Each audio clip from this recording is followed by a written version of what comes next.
En esta sesión vamos a estudiar el plano en el espacio. En esta primera parte estudiaremos las diferentes ecuaciones del plano. El contenido de esta sesión lo tienes en esta lista de temas.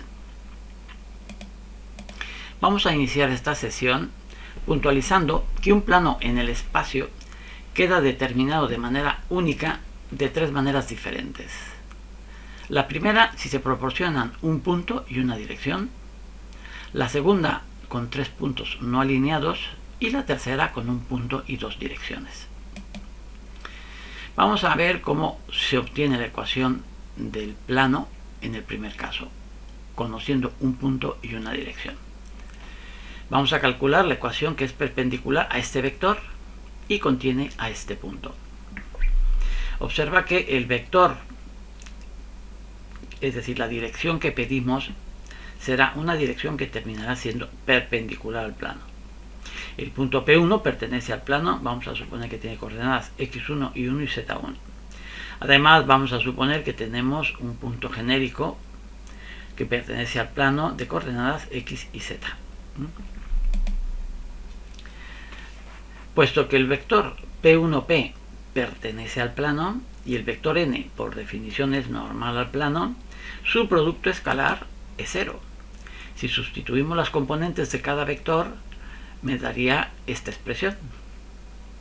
Si desarrollamos esta expresión, obtenemos que nx por x me da más nx por x, me da nx, ni por y, ni, nz por z, nz, más nx por menos x1, ni por menos y1 y nz por menos z1. Me quedaría esta expresión, que podemos escribir haciendo un cambio de variable.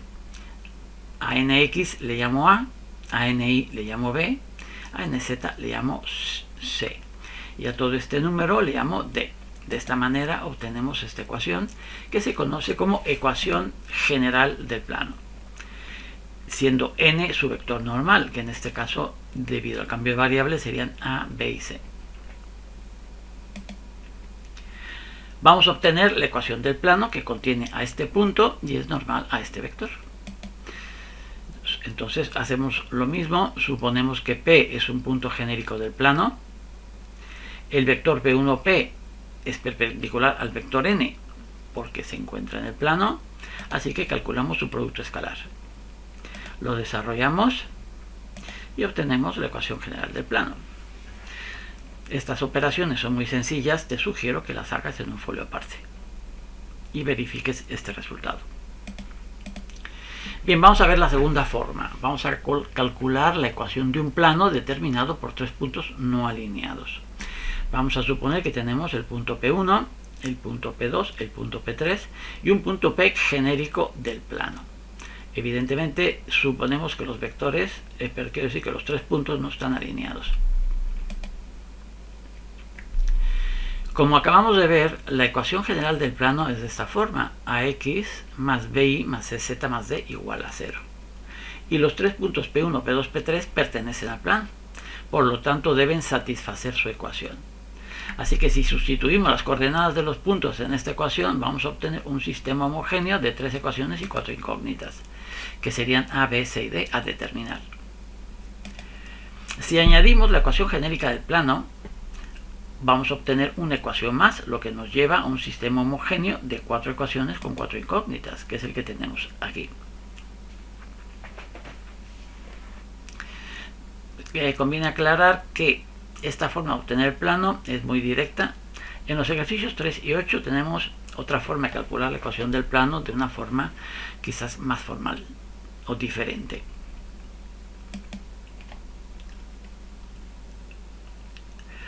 Bien, entonces ahora lo que hacemos es aplicar el teorema de Rouchet, que nos dice que si el rango de la matriz de coeficientes y el rango de la matriz ampliada con la columna de términos independientes, que serían las D,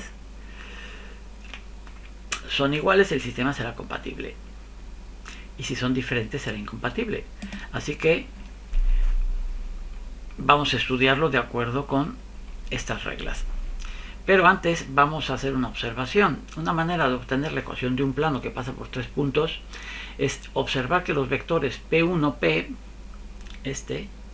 P3, P1 y P3, P2, los tres pertenecen al plano, por lo que su triple producto escalar es nulo. Recuerda, eso lo vimos en la sección primera de esta parte de geometría analítica en el espacio. Tres vectores coplanares tienen un producto escalar, el triple producto escalar igual a 0. Así que si lo hacemos de esta manera, también obtendríamos la ecuación general del plano que pasa por 3 puntos. Esto lo veremos en los ejercicios. Vamos a seguir con el análisis de estas 4 ecuaciones. El sistema será compatible y determinado si el rango es 3, lo que ocurre si el determinante de la matriz de coeficientes es 0. Recuerda que el rango de una matriz es el número de filas o columnas linealmente independientes. El rango también es igual al orden de la mayor submatriz cuadrada cuyo determinante no sea nulo.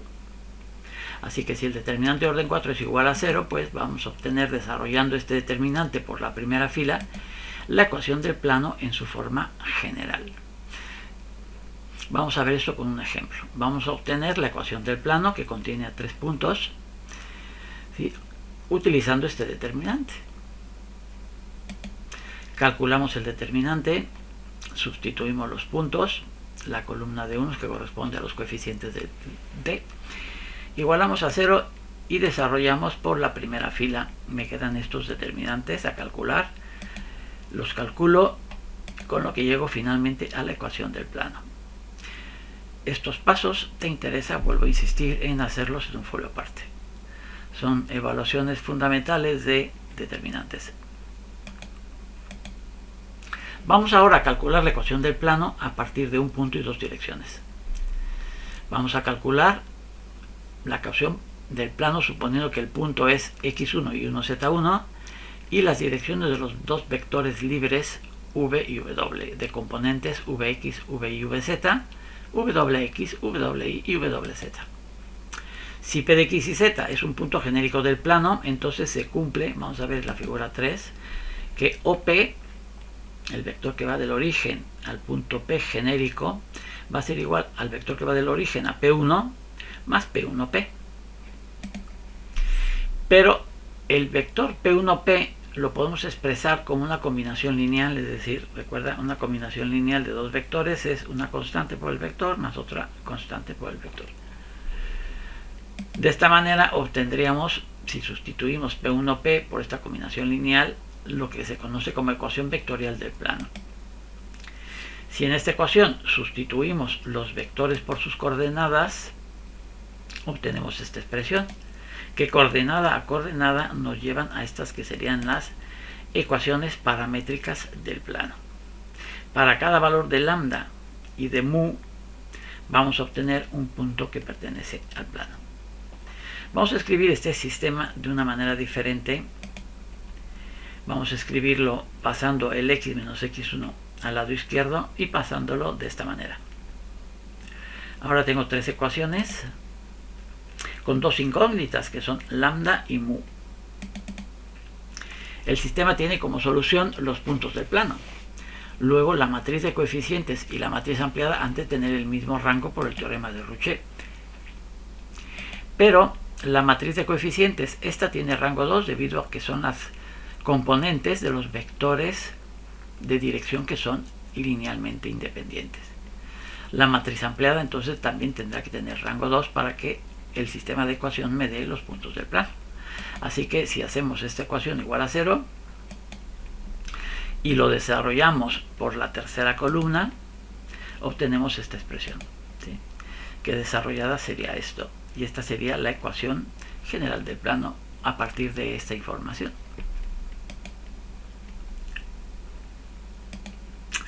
Simplemente lo que haremos es A igual a este determinante, B igual a este, C igual a este y D igual a la suma de todos estos números.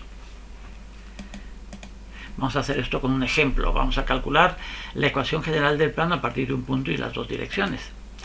Determinante de la matriz ampliada, entendiendo que aquí tengo la columna con las componentes del vector v, la columna con las componentes del vector w y x menos 5, y menos 3 y z menos 4, las coordenadas del punto. Calculamos ese determinante desarrollando por la tercera columna y llego a este resultado. Los cálculos son muy sencillos. Bien, vamos a ver ahora lo que se conoce como ecuación canónica o segmentaria del plano. Vamos a suponer que A, 0, 0, 0, B, 0 y 0, 0, C son las intersecciones, los puntos de intersección del plano con los ejes o X, o Y o Z, respectivamente. Es decir, aquí tengo un plano que corta al eje o X en este punto, a este en el eje Y y a este punto en el eje Z. Estas intersecciones son fáciles de calcular, conocido el plano. Lo puedes hacer ahora mismo, pero si tienes dudas está demostrado en el ejercicio 4. Estas coordenadas A, B y C vienen dadas por estas expresiones. Por otro lado, si en la ecuación general del plano pasamos D al otro lado de la ecuación y dividimos entre menos D, es decir, esto lo pasamos hacia aquí y dividimos entre menos D, obtenemos esta ecuación, pero observa que de menos D entre A es A, menos D entre B es este B y menos D entre C es este C. Así que me quedaría esta ecuación. Esta ecuación se conoce como ecuación canónica o segmentaria del plano. Es segmentaria porque estos números indican las intersecciones con los ejes coordenados.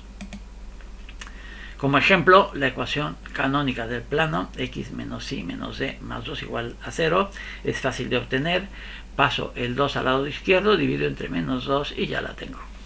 Sus intersecciones con el eje o X son menos 2, con el eje o Y es 2 y con el eje Z es 2. Es decir, serían los puntos menos 2, 0, 0, 0, 2, 0 y 0, 0, 2. Vamos a hallar la ecuación del plano, es un ejemplo de aplicación de lo anterior, que pasa por este punto y determina en los ejes de coordenadas segmentos iguales. Es decir, el plano va a cortar a los ejes coordenados a la misma distancia del origen en todas sus intersecciones. Es decir, que A, B y C son iguales. Lo sustituyo y para calcular A, B y C me dan como dato que el punto 1 pertenece al plano, el 4, 1, 2. Como pertenece al plano, lo sustituyo y de aquí calculo A, que es 7. Así que la ecuación del plano buscado es X más Y más Z igual a 7, que lo podría poner en su forma canónica dividiendo entre 7. Por último, vamos a ver el tema de las de planos. Vamos a suponer que R es la recta definida por estas ecuaciones implícitas. R es la recta intersección de estos dos planos.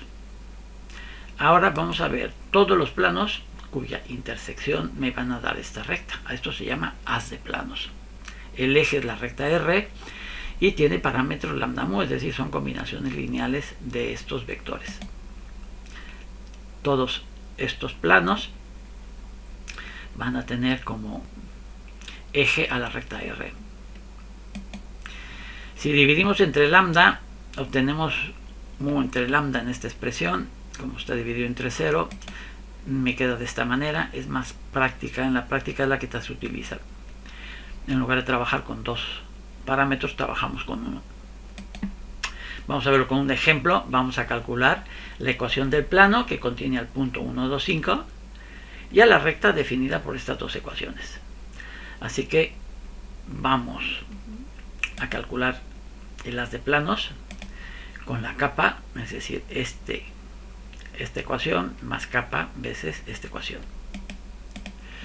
El plano pedido es el que contiene el punto P1, que al ser sustituido en el haz de planos de la ecuación anterior me lleva a esta relación.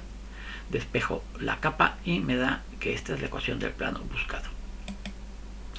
Antes de pasar al siguiente tema, te conviene hacer los ejercicios de esta sección.